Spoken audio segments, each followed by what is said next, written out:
folks, it's Evelyn from Awesome Training, talking about boundaries and personal space.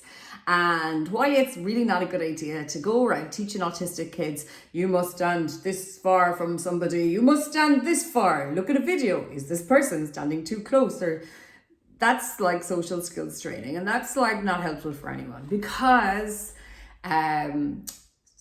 personal space is personal. It feels different for people. It feels different depending on how well you know the other person. It depends on your culture. It has, it depends on lots of different things. Depends on how you're feeling. Depends on all of that stuff. So teaching people you must do A, Y, A, B, C is just like not something anyone should be doing. And it's not really helpful. What you can do is check with the person, because some people might like you standing closer to them. Some people might like you to keep their distance. It all depends on how comfortable they feel around you. And if they like people being in close proximity, that's sensory.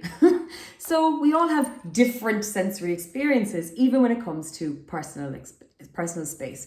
So the best thing to do is check in with the person, because sometimes people give us those signals and they might start moving back, or they might say something smart like, oh, do you want to see what I had for breakfast? Or do you want to see my tonsils? And that can be confusing. For literal thinkers, we're like, oh, no, I don't. We're like, we don't, then it's just a mess. So the best thing to do is just be upfront, straight and honest with people, and tell someone, just go, sorry, I just don't like people standing that close to me, or do you mind if I take a step back? Or could you take a step back? Or check with the person, are you okay with me being this close to you? Just open, honest communication. Like, that's the best way to do these things. So there's no formula. And anyone who thinks there is wrong. So because every person's different and every situation is different, and we need to be able to communicate with each other in those situations. And if we don't communicate with each other, do you know what happens?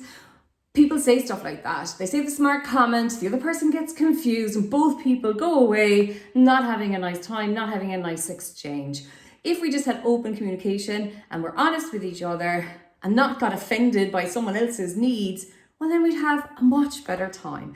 And it's all of these ideas that are in this book that can help you, whether you're somebody working with autistic kids, whether you are an autistic kid, whether you're a parent, whether you're a school.